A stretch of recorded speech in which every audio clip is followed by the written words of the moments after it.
En la Villa de la Quebrada, localidad de San Luis, se encuentra la imagen de un Cristo que fue hallada en la entraña misma de un algarrobo añejo por don Juan Tomás Alcaraz a mediados del siglo XIX. Una imagen como esta, muy pequeña.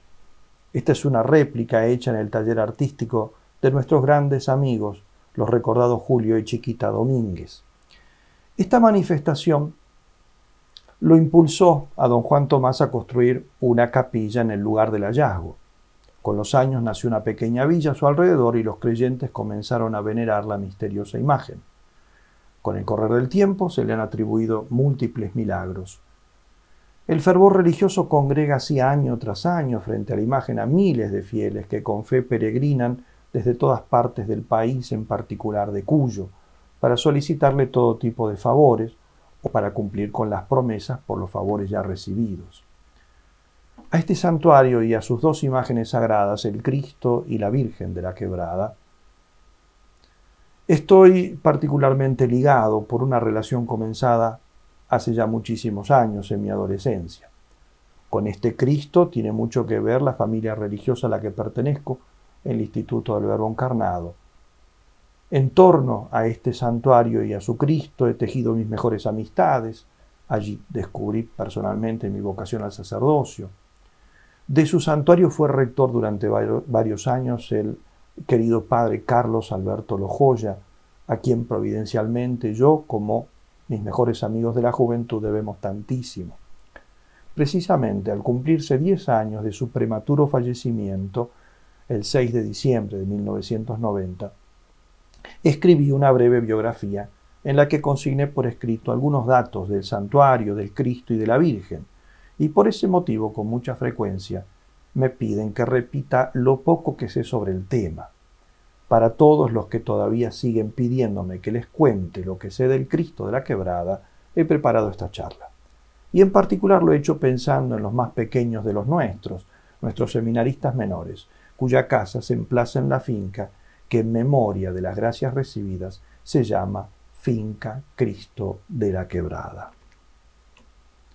Antes de comenzar entonces la explicación de propiamente el santuario, quisiera en estas imágenes que vamos a ver a continuación hacer una breve síntesis de lo que es esta villa en la cual se emplaza el querido santuario.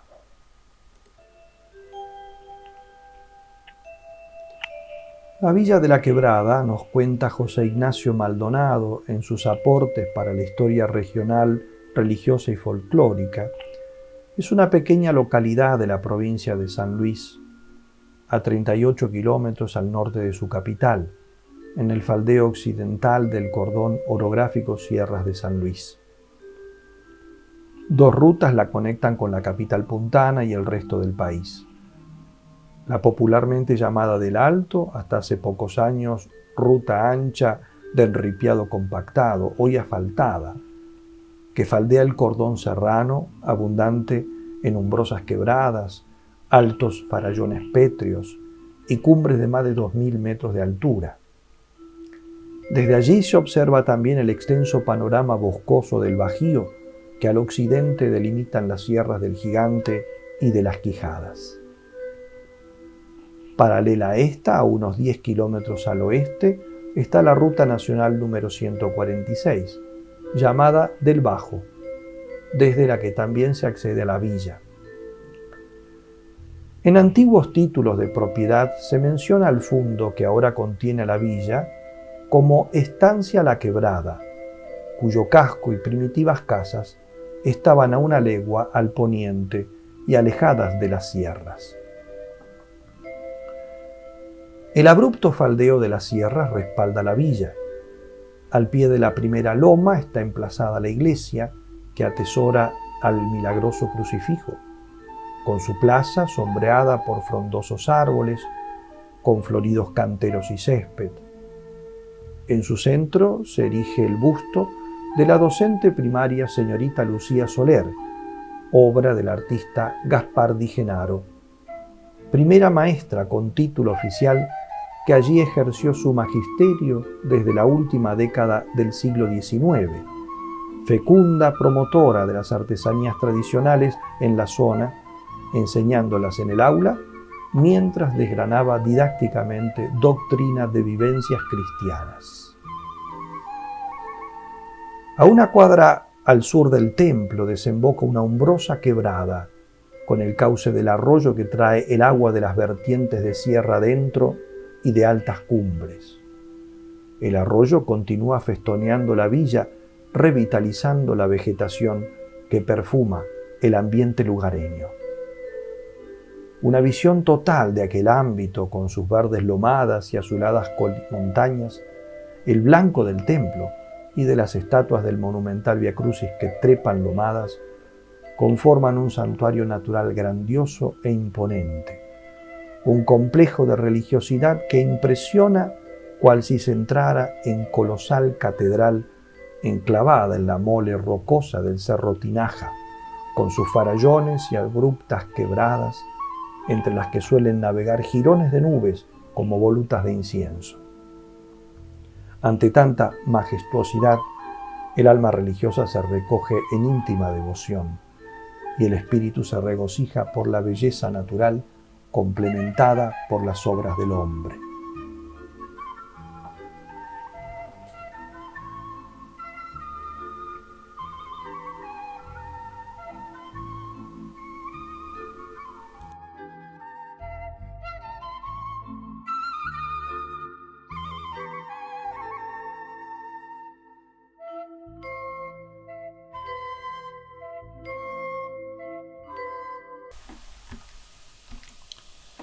En la foto vemos la antigua iglesia de la Villa de la Quebrada hacia 1920. A la derecha, las escaleras de acceso a la torre del campanario.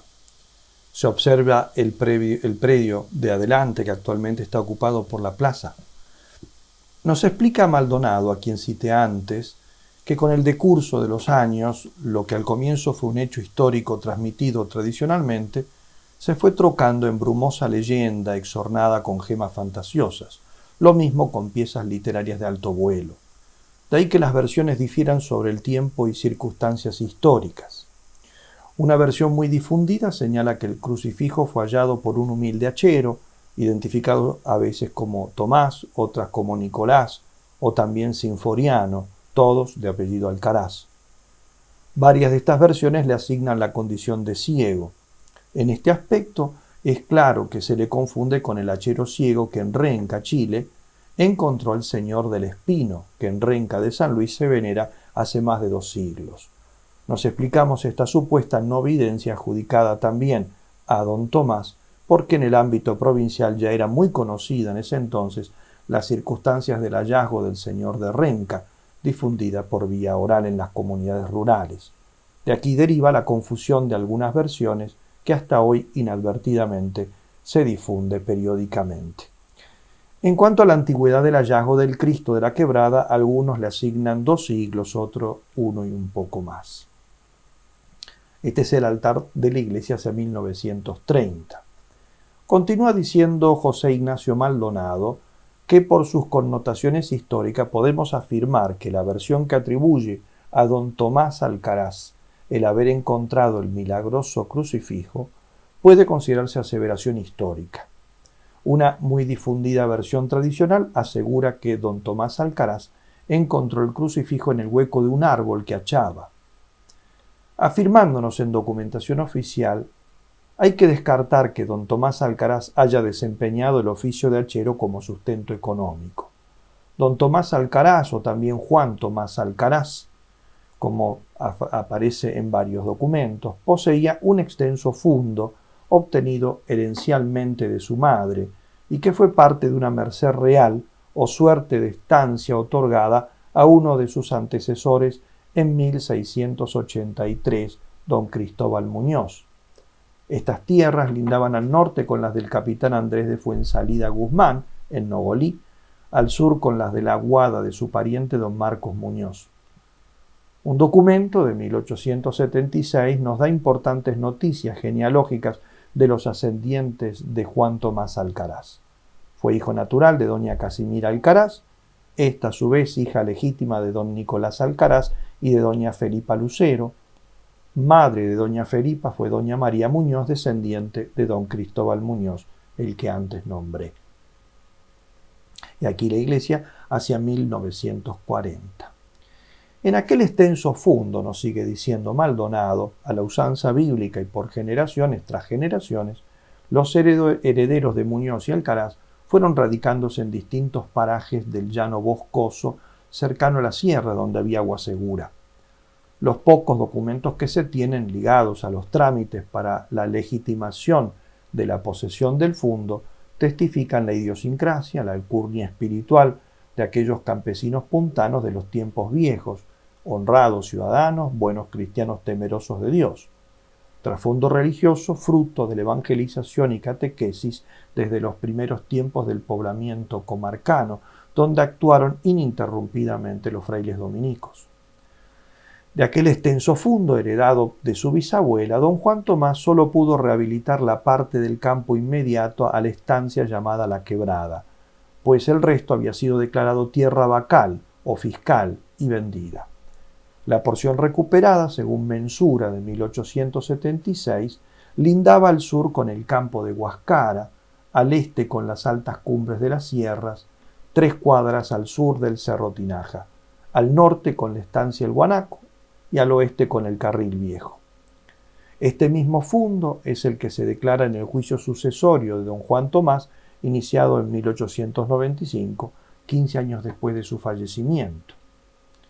En cuanto a la condición de ciego también asignada a Tomás Alcaraz, en ningún documento de los muchos por él presentados judicialmente se hace mención que fuese no vidente. Lo que sí queda en evidencia es su condición de analfabeto, que ni sabe dibujar su firma, por eso siempre firma a alguien por él a ruego. ¿Y dónde habría podido ir a la escuela si la más cercana quedaba en aquel entonces en San Luis? Recién en 1857 se abrió escuela relativamente cerca, en el caserío de Nogolí, pero para ese entonces él ya era un hombre de unos 31 años.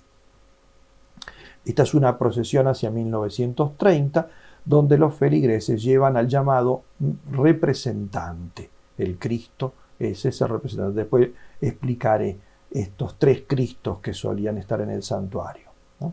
Era propiedad también de la familia Alcaraz. Se observa al fondo la fachada de la iglesia, sus aberturas jerarquizadas por arcos de punto y columnas en el ingreso que sostienen la torre campanario. A esta se accede por una escalera a la derecha, como se puede ver. Sigamos con la historia entonces contada por Maldonado.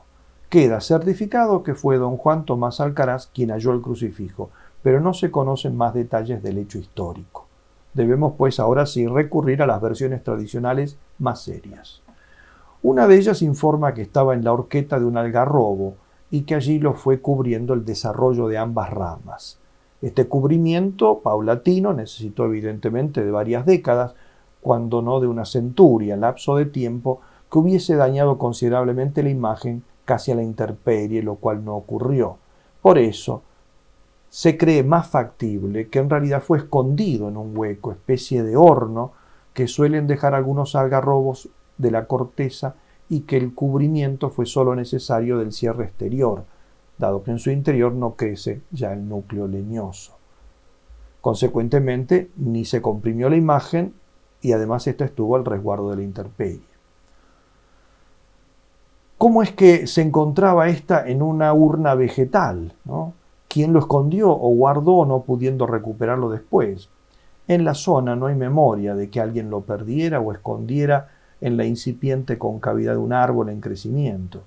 Este es el primer milagro del Cristo de la Quebrada, ¿no? El haberse encontrado en ese lugar sin que sepamos ni cómo llegó a ella, ¿no?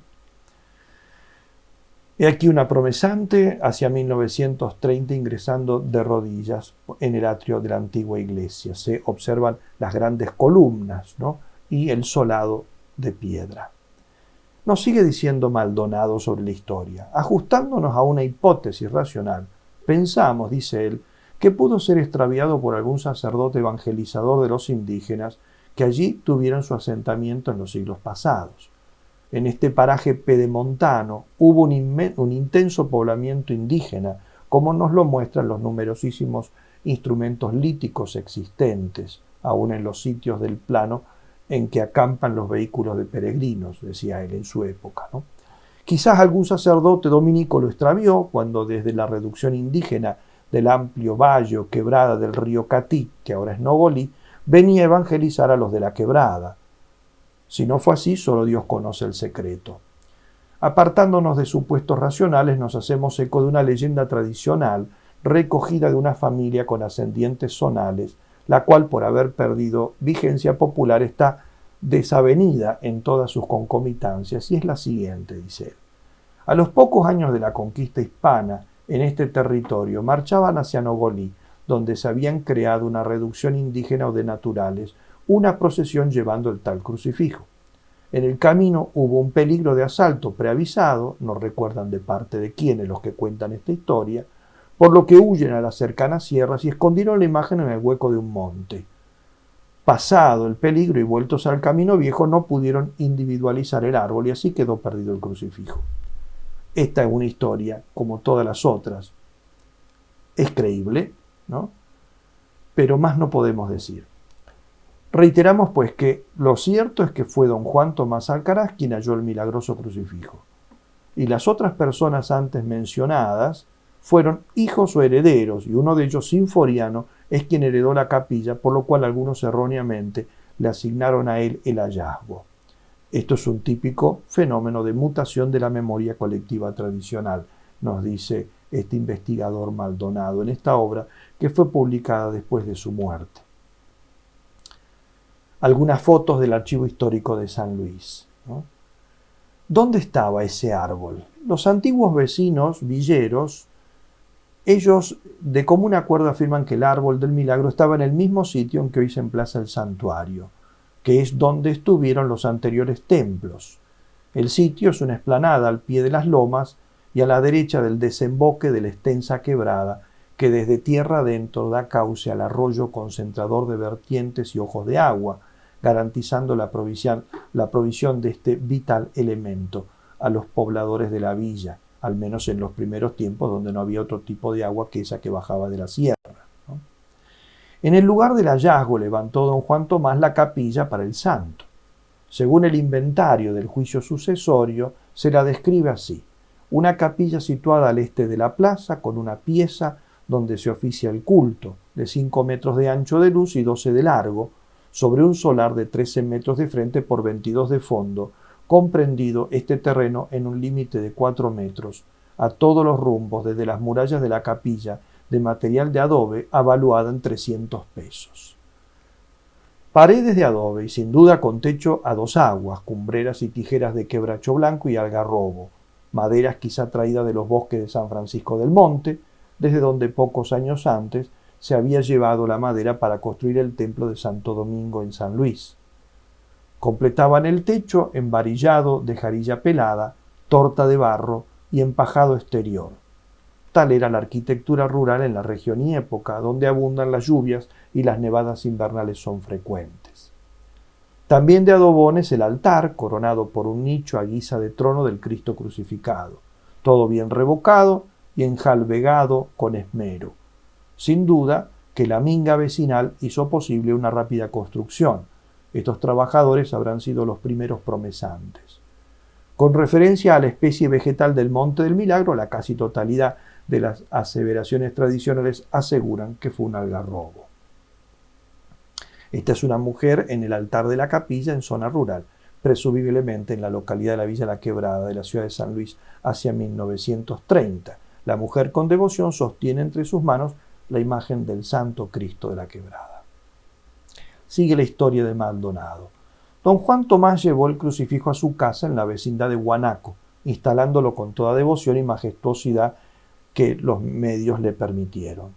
Sin embargo, la capilla la construye después en el sitio en que le halló, que está alejado de su casa. No la construye aledaña a su domicilio y a la vera del carril viejo, como lógicamente podría haberlo hecho. Sobre esta decisión es concordante lo referido por una versión tradicional, lindante con la leyenda, ciertamente, que aún subsiste entre antiguos lugareños y que dice así: a los pocos días de estar el crucifijo instalado en la casa de don Juan Tomás, notan una mañana con el asombro consiguiente que el santo no estaba en el trono familiar. Enojado por lo que considera un acto irreverente de quien lo sacó, pregunta dónde lo han puesto, pero nadie sabe nada. Cunde la incertidumbre, el desánimo, hasta que inspirada deducción le hace exclamar: ¿y si se ha ido el santo? Con presteza todos los que pueden se ponen en marcha hacia el lugar del hallazgo, alentando esperanza de reencontrarlo allí. Llegados, concluye la angustiosa incertidumbre, pues en el mismo árbol estaba el crucifijo. Todos quedan anonadados al interpretar el mensaje, por lo que doña María Manuela, esposa de don Juan Tomás, expresa: comprenda, don Juan Tomás, que no es para nosotros solamente, él quiere quedarse aquí. Dicen los lugareños que por tal mandato se construyó la capilla en el sitio en el que fue encontrado, a pesar de que don Juan Tomás inicialmente vivía lejos de allí. Esta es una de las versiones tradicionales, y el hecho de que la capilla se haya construido en el lugar donde fue encontrado y no en el lugar donde vivía la familia Alcaraz en aquellos tiempos, lo hacen dentro de todo plausible. En esta secuencia vemos fieles y religiosos que llevan en procesión, ¿no?, la imagen de vuelta, del representante. Después explicaré los nombres que tienen los 3 crucifijos que se usaban antiguamente, ¿no? ¿Cuándo ocurrió el hallazgo? Sabemos que cuando ocurrió el hallazgo no había ningún nucleamiento humano en lo que actualmente es la villa. Aquella humilde capilla y su pieza anexa fueron las construcciones basales del futuro afincamiento vecinal. Es decir, que le asignamos al Cristo crucificado la condición de ser el fundador de la villa de la Quebrada. Los estudios basados en los documentos matrimoniales de Juan Tomás Alcaraz hacen pensar que en 1847 es la fecha más antigua que puede suponerse. Es la fecha del casamiento, en que consta que éste vivía en el Guanaco y la villa no existía. Solo era un fundo que le pertenecía como herencia. La otra fecha tope en 1868, en que tenemos datos que estaba fundándose la villa, como testimonia Juan W. Gess al relatar la visita que hizo el gobernador de San Luis, Juan Agustín Ortiz, en el año 1871. Como es lógico, la erradicación de los flamantes vecinos no pudo ocurrir de un año para otro. En cambio, debió requerir un tiempo prudente para que en aquella época estimamos cercana, dice Maldonado, a una década. Corolario de estas deducciones es que se debe afirmar que el hallazgo debió ocurrir entre los años 1850 a 1860 o sus inmediatos. Don Juan Alcaraz murió en 1880 en la villa de la Quebrada, a la edad de solamente 54 años. Fue sepultado, como hace constar el juez de paz, el 8 de diciembre, por lo que debe haber fallecido el 7. Su esposa Manuela Gómez le sobrevivió algunos años, falleciendo en 1883 a los 55 años de edad. Esta es una foto de alguno de los peregrinos en la década del 40. En esta otra vemos un hombre de campo que realiza la limpieza en el atrio de la iglesia, ¿no?, hacia 1930. Al lado la iglesia hacia 1935. Al popularizarse las peregrinaciones, la iglesia proveyó a atenderla espiritualmente, asistiendo a las fiestas patronales, sacerdotes que venían desde San Luis o desde San Francisco del Monte. Cuando aproximadamente en la segunda década de esta centuria, ¿no?, del 1900, se interrumpe la asistencia de sacerdotes a los festejos patronales, estos continúan organizados con exclusividad por los propietarios que heredan el templo y el santo. Estos fueron don Sinforiano Alcaraz hasta su fallecimiento en 1914 y después su esposa doña Liboria Gómez de Alcaraz, quien falleció en 1944. Esta señora fue la última dueña del santo, como popularmente se la designaba. Aquí vemos a algunos devotos del Cristo de la Quebrada junto a la iglesia hacia 1947. La novena, sigo tomando datos de Maldonado, era rezada por gente lugareña o personas contratadas de San Luis, y el 3 de mayo se hacía la procesión con un crucifijo. Pero el auténtico Cristo del Milagro nunca salió de la iglesia, según refieren los lugareños en esos primeros tiempos. En su reemplazo sacaban otro con pedestal que llamaban el personero. Ese es el que hemos visto en las fotos anteriores. Y había además, tal como ahora, ¿no?, un crucifijo que se daba a besar dentro de la iglesia o se usaba para tomar gracias. Y a este los peregrinos llamaban el representante. Tenemos entonces 3 crucifijos. El Cristo de la Quebrada del Milagro, ¿no? El Cristo que era el representante, que se usaba entonces para tomar gracias, mientras al otro Cristo solamente lo miraban, ¿no? Y después el personero, que era otro crucifijo que se llevaba en las procesiones. Cuando algún vecino apremiaba por una necesidad, ¿no?, se le hacía una novena a domicilio y para eso se pedía prestado el personero, el que representaba, para que presidiera la liturgia, que consistía en el rezo del rosario, en oraciones que estaban impresas y se concluía cantando el himno de Cristo. A estos actos religiosos comunitarios concurrían todos, pues la ausencia podía ser un agravio al santo. Foto de 1947. Desde muy antiguo, los lugareños y los peregrinos rezan una sentida novena y cantan un hermoso himno al Cristo de la Quebrada. La letra y música de este último está atribuida en las impresiones escritas a un sacerdote que, si estuvo en el santuario, debía hacerlo como misionero circunstancial. En la reimpresión del año 1949 consta al final lo siguiente: letra del padre Luis Marco, misionero del Corazón de María. Vamos a escuchar ahora una estrofa y el estribillo entonada por el padre John de Arza.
Hermosa versión del Cristo. Sostiene Maldonado que entre los sacerdotes que actuaron en San Luis entre 1860 y 1880 debe haber tenido una importancia muy grande en el correcto culto devocional al Santo Cristo desde su comienzo, un sacerdote en particular, que él supone el presbítero Justo del Carmen Arce, cuyos datos biográficos, conservados por el gran historiador Monseñor Verdaguer en su Historia Eclesiástica de Cuyo, dicen que nació en Luján de la provincia de San Luis y después de enviudar fue ordenado sacerdote por el obispo de Cuyo, Monseñor Achával. De 1870 a 1871 fue cura interino de la ciudad de San Luis. De 1880 a 1882 fue cura de la parroquia de San Francisco del Monte de la provincia de San Luis. Después fue cura propio de la parroquia de la ciudad de San Luis y vicario foráneo de la provincia. desde 1887 hasta su muerte ocurrida en 1882. En cada uno de sus viajes entre San Luis y Zuluján habrá hecho escala en la villa de la Quebrada, sin duda oficiando misas. Quizá, sostiene Maldonado, se alojaba incluso en la casa de don Juan Tomás, el vecino propietario de la capilla. Después, siendo párroco titular de la jurisdicción, su celo apostólico habrá prestado especial dedicación a este naciente lugar de devoción, tan caro también por su particular condición de nortino, en cuya región se afincó el santo de la Quebrada. Es muy probable también que el santuario fuera visitado por el obispo de San Juan de Cuyo, Monseñor Fray Nicolás Aldazor, en oportunidad de su visita pastoral a la provincia de San Luis, a cuya capital llegó el 25 de mayo de 1866, permaneciendo hasta el 1 de julio, en que se dirigió al norte de la provincia. Después de haber visitado varios parajes, nos dice la crónica, llegó al pueblo de San Francisco, ¿no?, como sigue diciendo también el mismo Verdaguer en su historia eclesiástica.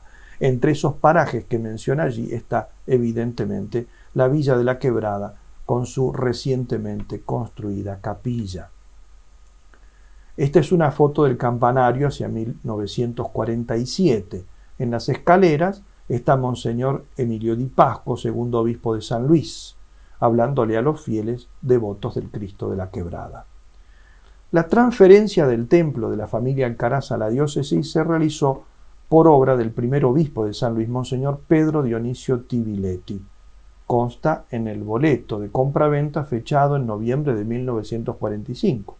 En dicho boleto, en el artículo 5 se especificaba lo siguiente: los señores Alcaraz hermanos se comprometen a entregar al obispado de San Luis todos los muebles, enseres y útiles que habitualmente pertenecen a dicha capilla y han sido comprados y donados a la misma y al santo, a saber, la verdadera imagen del Señor de la Quebrada, la auténtica, el Cristo llamado personero y también el llamado representante, bancos, armarios, candeleros, floreros, ornamentos sacerdotales y del culto, y las promesas que en objeto se hubieran hecho al Señor de la Quebrada.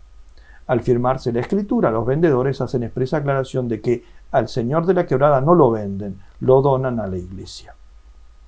Poco después de tomar posesión de la diócesis, el segundo obispo de San Luis, Monseñor Emilio Antonio Di Pasco, el que acabamos de indicar en la foto, encomendaba al ingeniero Luis Moyo la modernización del templo para darle apropiada apariencia litúrgica.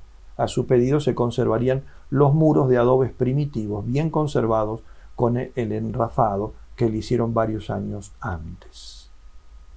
Bien, una de las procesiones de la época, ¿no? Siempre fotos en torno al año 30, año 40 y el templo antiguo, no el primero que ya había sido reemplazado. Aquí vemos autoridades provinciales y eclesiásticas en el atrio y la explanada de ingreso de la iglesia hacia 1948. En el centro, el obispo de San Luis, Monseñor Emilio Antonio Di Pasco, y el gobernador de la provincia de San Luis, doctor Ricardo Zavala Ortiz. A la derecha de anteojo aparece un conocido sacerdote sanluiseño, el padre Jorge Bledel. Una foto de 1947. En esta secuencia, el obispo de San Luis, Monseñor Di Pasco, y el gobernador de la provincia de San Luis, doctor Ricardo Zavala Ortiz, se encuentran en el interior de la iglesia de la Villa de la Quebrada, en el marco de las festividades de mayo del año 1947.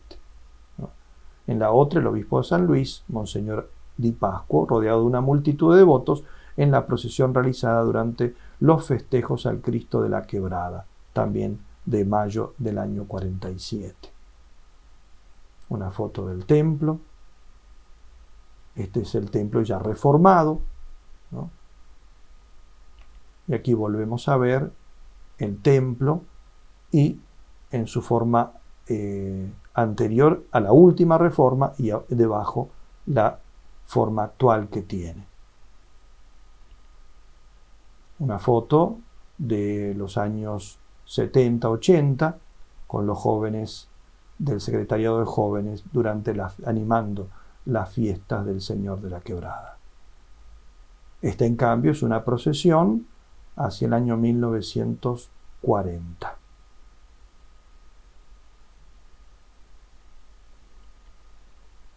En esta foto se ve a Monseñor Orsali, el venerable Monseñor Orsali, el llamado buen pastor de Cuyo, que pronuncia su sermón al aire libre, posiblemente en ocasión de alguna de las fiestas de la Quebrada, ¿no? Aquí vemos nuevamente a Monseñor Orsali, obispo de Cuyo, y a Monseñor Segundo Abraham Ponce, que era cura párroco de la iglesia matriz, en ocasión de despedir a su superior en la estación de trenes del Andino, San Luis, hacia 1913. Otros peregrinos. Y ahora vamos a hablar un poco del Cristo de la Quebrada. El Cristo de la Quebrada, como ya expliqué antes, ¿no?, es un Cristo en cruz, no agonizante, sino muerto. Está clavado en una cruz de madera cuyo estipes, el madero vertical, mide unos 27 centímetros, mientras que el patibulum, el madero horizontal, mide menos de 20 centímetros. La cruz es de color verdoso y las tres puntas superiores terminan en forma redondeadas y pintadas de dorado. Popularmente antes se le denominaba el Santo de la Quebrada, apócope de Santo Cristo, por lo que muchos forasteros preguntaban por el nombre del santo. Ahora se generalizó el Cristo de la Villa de la Quebrada, o el Cristo de la Quebrada. Es también de madera su base irregular y la leyenda con el INRI, enorme para la cruz, puesto que mide casi 8 centímetros. Tiene también 3 aspas doradas que salen de los ángulos de la cruz. La cuarta se ha perdido. Estas simbolizan el esplendor o triunfo de la cruz. La imagen del Cristo es muy pequeña, tiene 15 centímetros de pies a cabeza y los brazos abiertos en forma de horqueta miden 14 centímetros de luz. Está hecha según el estilo escultórico colonial o indígena colonial, en cerámica o yeso, y está pintada de color ocre, blanco, negro y rojo. Tiene rodillas un poco arqueadas y abiertas. Las manos están deterioradas. Inicialmente estaba con las manos abiertas y los clavos, como suele representarse popularmente, perforando sus palmas. Hoy ambas manos han perdido parte de los pulgares y los 4 dedos restantes de la mano izquierda tienen las puntas quebradas. Corre abundante sangre de ellas y hay sangre pintada por debajo en la misma cruz, sangre que cae abriéndose como un abanico. Las rodillas están muy heridas, desolladas, recordándonos las caídas en el camino hacia el Gólgota. Unos regueritos de sangre bajan de ellas. Ambos pies están clavados con un solo clavo, el derecho sobre el izquierdo, muy arqueados, pues la planta del inferior toca casi totalmente el madero de la cruz. También hay mucha sangre y también un abanico de regueros mana debajo de ellos bañando la parte baja de la cruz. Su costado está muy llagado, porque es el Cristo muerto que vio San Juan en la cruz. De su costado manó sangre y agua, dice. La sangre es mucha, le mancha todo el costado del cuerpo, desde la herida para abajo, e incluso empapa parte del paño pardo con que está vestido el Cristo. Se le marca bien el abdomen hundido porque ya ha dado aquel gran grito del que nos hablan los evangelios, encomendando su espíritu al Padre, y ha expirado. Dando un fuerte grito, expiró. Ha dado su último aliento por los hombres. Lleva en su cabeza una corona de espinas en forma de casquete que con sus agudas puntas ha dañado mucho la cabeza. Tiene manchas de sangre en el pelo. Y 2 grandes chorros corren por detrás de las orejas y bajan por ambos lados del cuello juntándose debajo de él. Tiene el pelo muy largo y le cubre ambos hombros. Tiene bigotes y barba puntiaguda, como la usaban los españoles en los siglos XVII y XVIII. Tiene los ojos cerrados y la barbilla descansa sobre el pecho, porque ha dado ya su vida y todavía no la ha vuelto a tomar, como prometiera él mismo en el Evangelio de San Juan. Nadie me quita la vida, yo la doy voluntariamente, tengo poder para darla y poder para volverla a tomar. Está muerto, y como todo muerto parece sordo y ciego, pero este es el único sordo al que elevamos nuestros clamores y lo hacemos despacito en el silencio de nuestro corazón, porque de él sabemos que escucha hasta el latido de los peces en el fondo del mar. Está ciego, como todo muerto, pero es al único ciego al que le pedimos que mire las miserias de nuestras almas y que mirándolas las cure, porque sabemos que su mirada cerrada llega hasta donde la estrella más lejana del universo pierde su luz. Está callado como todo muerto, pero su silencio es más elocuente que los gritos de las multitudes que pidieron su muerte.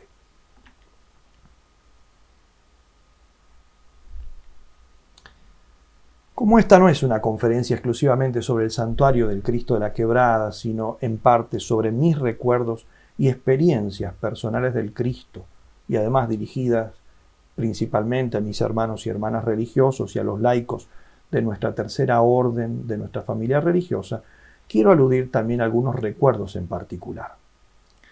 A este Cristo de la Quebrada, el padre Carlos Lojoya, a quien ya mencioné y que fue su rector desde el 3 de mayo de 1975 hasta que volvió a Buenos Aires en 1981, le tuvo mucho amor y devoción y trató de inculcarnos ese mismo amor a todos nosotros. Incluso en la parroquia de la Visitación en Buenos Aires, años más tarde, tenía en su despacho un cuadro pintado en óleo con ese Cristo a quien tanto sirvió en San Luis, pintado por uno de sus grandes amigos. Su pensamiento volvía siempre allí. En una de las cartas que recibí de él años más tarde, fechada el 3 de mayo, a la mitad de ella, de pronto cortando el hilo de las cosas que venía diciendo, exclama evocativo: hoy es la fiesta de la Quebrada. Todo empezó en Galilea. Con esta imagen del Cristo de la Quebrada se relacionan muchas cosas de nuestra vida. Una de ellas, y no la menos importante, es la gracia fundacional del Instituto del Verbo Encarnado, gracia que su fundador, el padre Carlos Vuela, recibió un día de la fiesta del Cristo y que comunicó antes que a nadie justamente al padre Carlos Lojoya, ya estando en Buenos Aires. El padre Vuela lo dejó testimoniado del siguiente modo. El domingo 3 de mayo de 1981, mientras estaba confesando en la vieja capilla de la parroquia Nuestra Señora del Rosario de Villa Progreso, provincia de Buenos Aires, creo que antes de la misa de 11 horas, ante el gran número de penitentes a quien solo yo podía atender por unos pocos minutos, me vino un pensamiento que rechacé inmediatamente como distractivo sobre la necesidad de contar en las parroquias con comunidades sacerdotales. Luego de almorzar y dormir la siesta en casa de mis padres, regresé a la parroquia y estando en la casa parroquial, sería entre las 17 y 18 horas aproximadamente, me vino un pensamiento de que debía fundar una congregación religiosa con tal certeza que nunca dudé ni pude dudar de que Dios era el que quería eso. Igualmente hice discernimiento y examen para analizar si había alguna causa previa que podía ser origen de ese pensamiento y no la encontré. Estaba muy contento en la parroquia, con mucho trabajo en la misma, en los colegios primario y secundario, en el Liceo General San Martín, como asesor diocesano de los profesionales de Acción Católica, etc. Luego le hablé por teléfono al padre Carlos Lojoya diciéndole lo que había pasado. Al día siguiente, el padre Lojoya, quien conocía desde los 6 años, éramos amigos desde los 9, y me enseñó a ayudar la misa como monaguillo, por teléfono me preguntó si yo sabía qué día había sido el anterior. Sí, le dije, domingo 3 de mayo. ¿Pero qué fiesta? No recuerdo, respondí. La fiesta del Señor de la Quebrada, contestó. La feliz coincidencia nos alegró aún más porque éramos muy devotos del Santo Cristo y habíamos predicado allí muchos ejercicios espirituales con muchos frutos de vocaciones sacerdotales y religiosas, y también habíamos predicado varias novenas patronales, una de ellas con el recordado padre Bonifacio de Ataún, capuchino, gran predicador y gran confesor de Nuestra Señora de Pompeya de la capital. En el santuario del Cristo, mientras el padre Carlos Lojoya estuvo a su cargo, se predicaron muchos ejercicios espirituales según el método de San Ignacio, y estuvo a su cargo la organización de la fiesta del Cristo, que tiene lugar desde el 1 al 3 de mayo y la novena previa. Allí fue testigo de muchas conversiones y de muchas vocaciones. El padre Carlos Lojoya organizaba con mucho esmero las fiestas del Cristo. Miles de peregrinos llegaban, como lo siguen haciendo al presente, a dar gracias o a pedir gracia al Santo Cristo. Siempre se preocupó de que hubiera varios sacerdotes, con generosidad para confesar horas y horas. Los confesionarios se sacaban a la calle porque en la pequeña iglesia era imposible atender a los penitentes. Y allí, a la vista de todos, hechos espectáculos para el mundo, los hombres y los ángeles, como dice San Pablo, la gracia corría como el agua de las acequias. No debe extrañar que junto a los ejercicios espirituales y a las misiones populares, el contacto con las fiestas del Cristo de la Quebrada fuese durante años uno de los momentos más fuertes de la formación del grupo de jóvenes del padre Carlos, el secretariado de jóvenes. Allí atendiendo a los peregrinos, ayudando en las numerosas misas, limpiando los baños públicos, manteniendo el orden y la limpieza en el Vía Crucis, en la caridad y la convivencia fraterna, en el gastarse y desgastarse hasta el cansancio, haciendo turnos no solo durante el día, sino también durante la noche, se fueron gestando muchas cosas. Algunos afirmaban definitivamente los principios cristianos, otros daban un paso más en su vida de gracia, alguno maduraba su vocación sacerdotal o religiosa.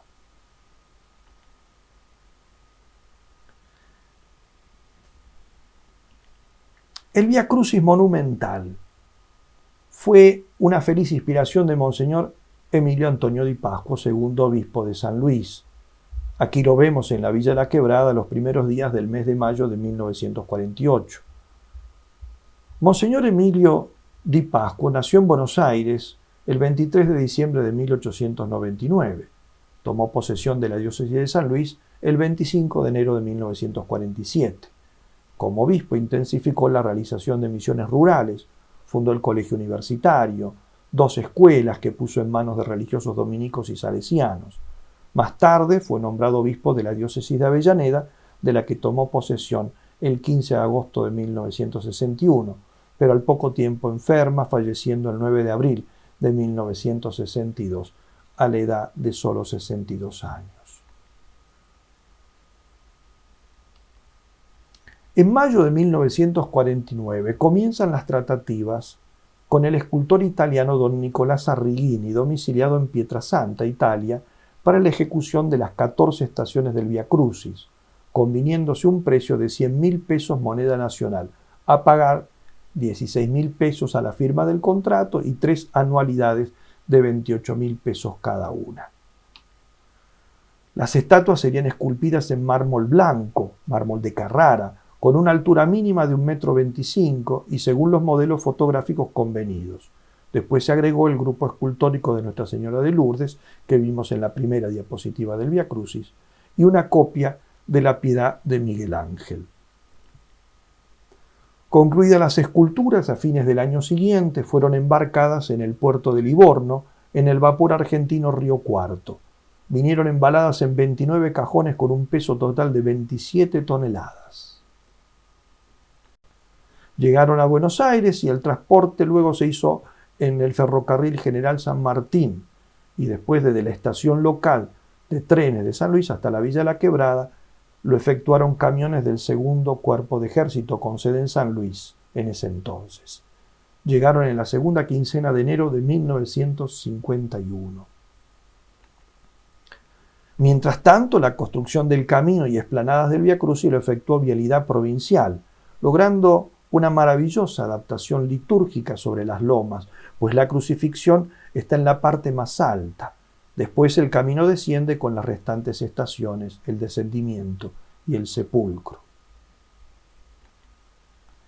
Cada estación, con su grupo escultórico de expresivas figuras, es por sí una obra de arte, de estilo clásico helénico, con perfecta morfología y detalles minuciosos de vestimentas.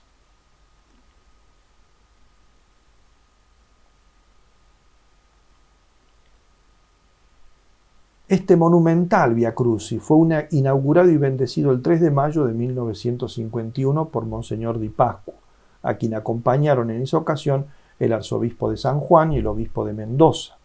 Padrinos fueron el gobernador de la provincia y sus ministros y altas autoridades militares del ejército y de la aeronáutica.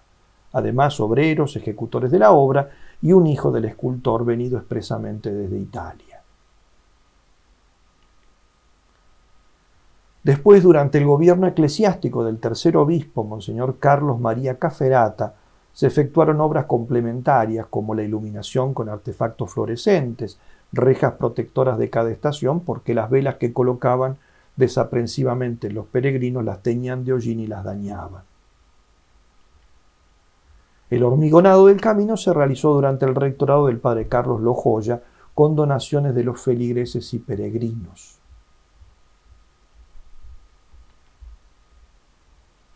Continuamos viendo algunos de estos realmente hermosísimos detalles que tiene el Vía Crucis.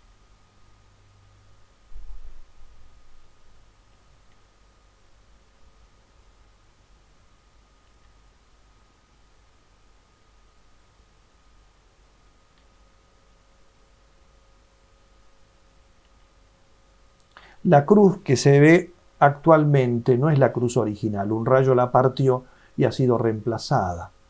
En cambio, el grupo de las imágenes de la Virgen, la Magdalena, a los pies y las otras santas mujeres son todavía las originales.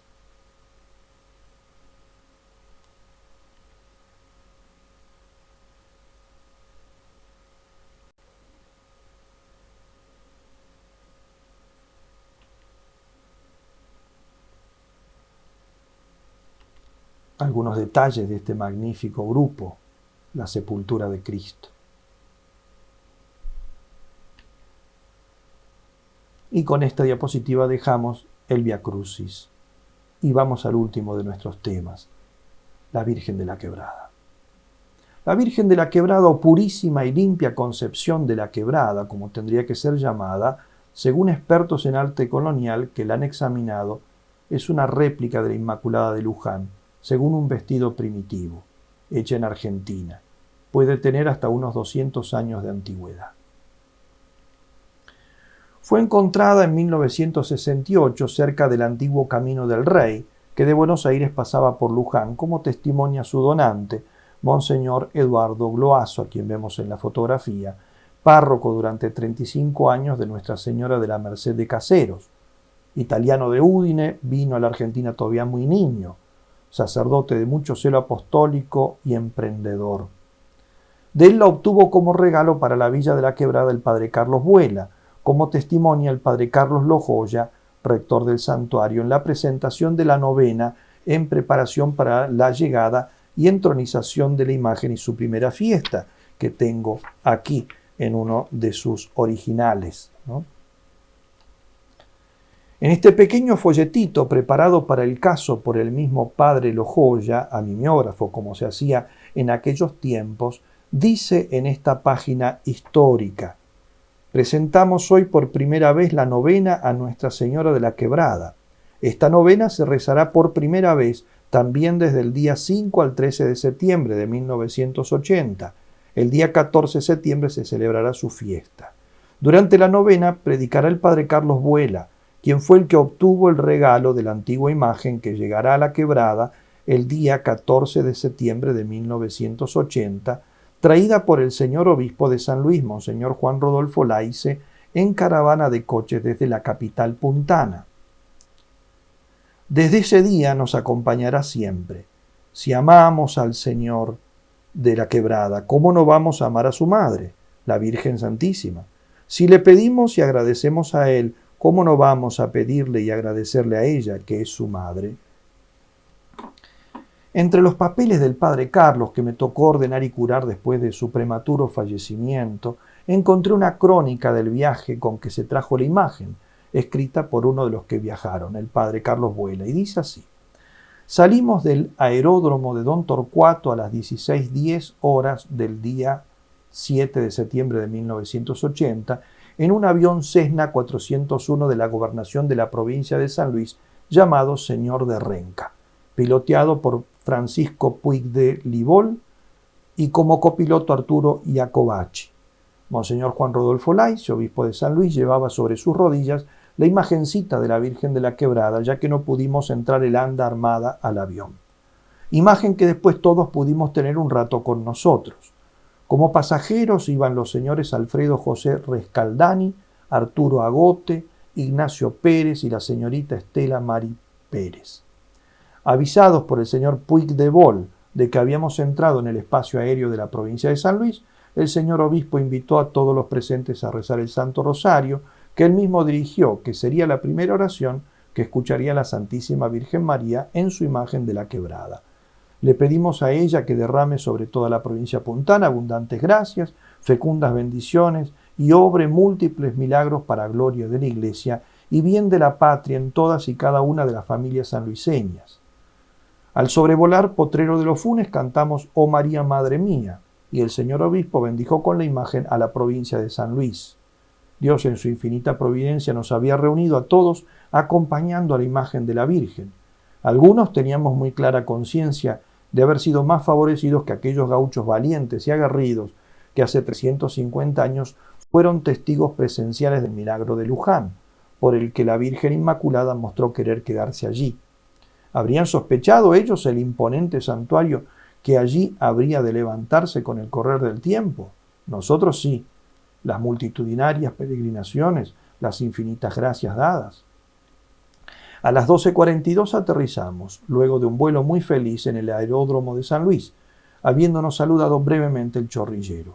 A pesar del tiempo intempestivo, mucha gente estaba esperando a la Virgen, que en caravana de coches fue llevada en manos del señor obispo hasta la iglesia catedral.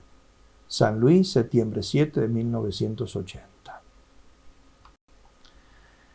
El señor Adolfo Luis Rivera, prestigioso académico y director del Museo Nacional de Bellas Artes, a pedido del profesor Darko Sustersic, antes de que la imagen fuera llevada a San Luis, la estudió e hizo de ella el siguiente informe, cuya fotocopia conservo.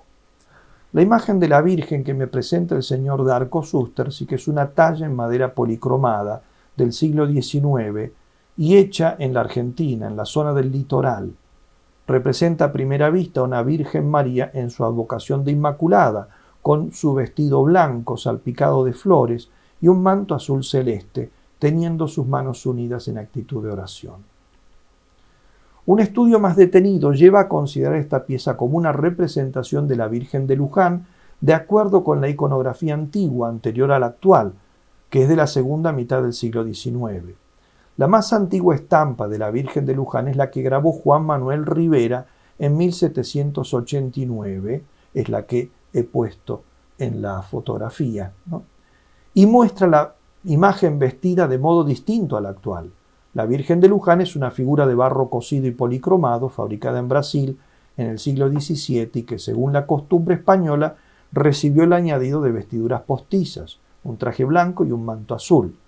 Desde antes de 1885 la imagen tiene un ropaje parecido al de hoy, que le hace adquirir una forma triangular muy característica. Vestida al modo del siglo XVIII, la Virgen de Luján aparece en la lámina de 1789 y en las estampas litográficas del siglo XIX hechas en Francia. Las tallas en madera reproducen en gran parte el modelo del grabado, y hay una figura fundida en plata que hoy está en el Museo de Luján, muy parecida a esta talla en madera que motiva esta nota. La Virgen de Plata está reproducida en el libro de Tolar, Platería Sudamericana, Buenos Aires, 1941, figura 20. Hasta aquí el informe. Este es el libro al que hace referencia el estudioso. Personalmente he tenido oportunidad de observar de cerca esta imagen de la Virgen y puedo dar entonces una descripción material de la misma según notas que tomé hace años atrás. Es una imagen de 24 centímetros de alto sin tener en cuenta el pedestal, con un vestido de azul intenso, con amplios vuelos en las mangas y en la parte inferior llegando a 11,5 centímetros de ancho. La base de su vestido blanco, que oculta completamente sus pies, es de 10 centímetros. El rostro es ovalado y de la pera hasta la coronilla tiene una luz de 3,2 centímetros. Su rostro, muy simple y de mejillas marcadamente rosadas y labios pequeños, tiene una expresión inmensamente dulce y juvenil. y sus ojitos pequeños manifiestan una mirada melancólica. Las manitos unidas en forma orante son grandes y alcanzan los 3 centímetros de alto. Su vestido está adornado con 23 flores, 19 de las cuales son visibles de frente, 4 quedan ocultas, 2 de cada lado. En la parte posterior no tiene adornos. Un detalle de las flores. Entalla su cuerpo un cinturón de celeste verdoso de 7 milímetros y el manto tiene un borde de 5 milímetros en dorado. Actualmente tiene una larga cabellera de 19 centímetros hecha de pelo natural. La imagen de Nuestra Señora de la Quebrada fue llevada a San Luis, como dije, en 1980. Llegó a la capital el 7 de septiembre de 1980. ¿No? De ahí fue llevada para la conclusión de la novena y para ser entronizada en la Villa de la Quebrada. La entronización en el santuario del Cristo de la Quebrada fue fijada para el 14 de septiembre, fiesta de la exaltación de la Santa Cruz. Para preparar este acontecimiento se rezó por primera vez la novena a la Virgen de la Quebrada. Ya dije que fue compuesta por el padre Carlos Lojoya y predicada la novena por el padre Carlos Vuela. Estas son fotografías del día en que fue recibida la Virgen de la Quebrada.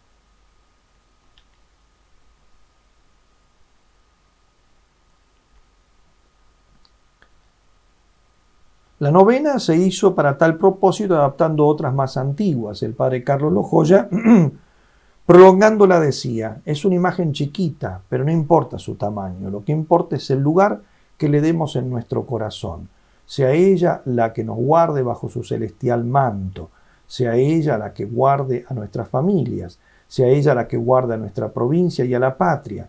Acudamos a su trono, que es trono de misericordia. Entre sus papeles encontré este acto de consagración a Nuestra Señora de la Quebrada. Dice así: oh gloriosa Virgencita de la Quebrada, hoy queremos consagrarnos a ti en cuerpo y alma. Queremos consagrarte nuestras cosas, queremos consagrar nuestra vida. Te consagramos nuestros amaneceres, que tu nombre sea el primero en ser pronunciado cada mañana, que nuestro día sea tuyo, sobre todo en los momentos de fatiga y de dolor, que cuando la luz del atardecer tiña de rojizo nuestros cerros, sea tu nombre el que se eleve desde nuestra mente y corazón hasta los cielos. Te consagramos nuestros cerros, nuestros ríos, nuestras cabras. Te consagramos el hogar y lo que tenemos. Te consagramos nuestra inteligencia, te consagramos nuestra voluntad, te consagramos nuestros cuerpos y te pedimos que nos hagas puros. Te consagramos nuestros afectos, te consagramos nuestra familia, nuestros niños, nuestros ancianos, nuestros enfermos. Tú eres nuestra, nosotros somos tuyos. Te consagramos nuestra patria. Muestra que eres madre, somos todo tuyos, oh Virgencita de la Quebrada. Cuando se remodeló la iglesia, siendo el padre Carlos Lojoya su rector, no la ampliación y remodelación actual, sino una previa que solo modificaba estructuralmente el presbiterio, el padre hizo 2 nichos en forma de ojiva, uno a la derecha y otro a la izquierda del altar. En el de la derecha, para quien mira desde la nave central, estaba colocada la pequeña imagen de Nuestra Señora de la Quebrada, como la Virgen en el Calvario al pie del Santo Cristo, que estaba en ese entonces en el centro del presbiterio, como hoy, pero más bajo. Tiempo después, la Virgencita ocupó el crucero de la derecha, junto a la escalera que desciende de la imagen del Santo Cristo. El padre Carlos, al irse de San Luis, se llevó la Virgen de la Quebrada en el corazón, y con ella la entera Villa de la Quebrada, como lo manifiestan estas líneas escritas un año después, ya desde Buenos Aires, a una señora de San Luis. Le escribo hoy que el corazón está pleno de hermosos recuerdos. Hace un año llevamos a Nuestra Señora de la Quebrada. Usted recordará, tanta cosa buena, tantas alegrías que no conoce el mundo. Me acuerdo cuando le hacía las trenzas para que luciera su cabello. En fin, uno se va poniendo viejo y como tal se acuerda más de lo pasado porque el futuro ya es más corto. He predicado aquí en Flores el triduo que predicaba en La Quebrada Nuestro Señor de la Salud. Ahora una basílica, pero yo extraño la capillita.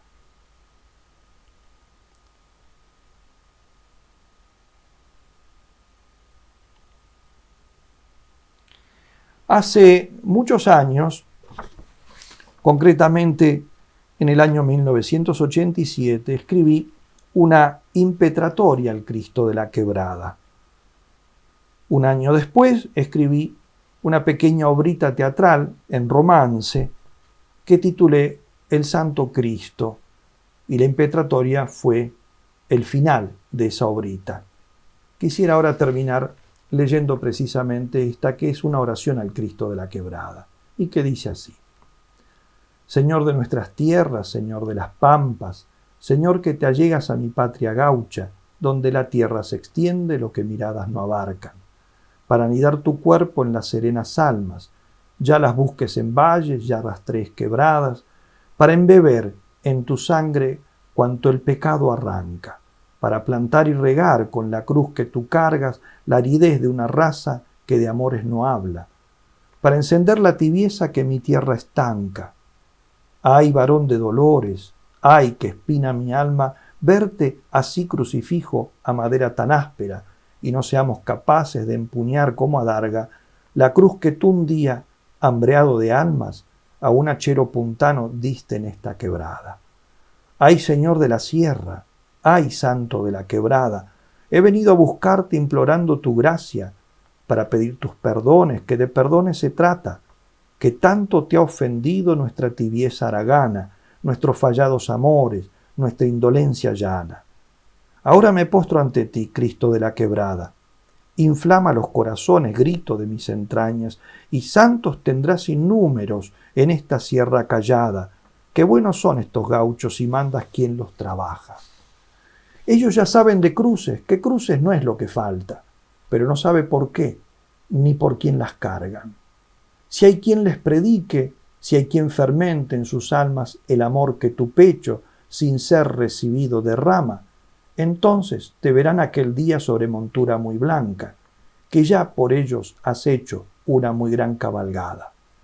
Aunque te demos de coces, perdona otra vez nuestras faltas, que a la fin lograrás paisanos de buena laya, que aunque sean ariscos, son buena gente serrana, y si el cincel no los deja, has de sacar buena talla. Prueba de nuevo, Señor, buen madero son, y no caña. Y para concluir, los dejo nuevamente con algunas imágenes de esta hermosa villa y de su Santo Cristo, y con el himno al Cristo de la Quebrada.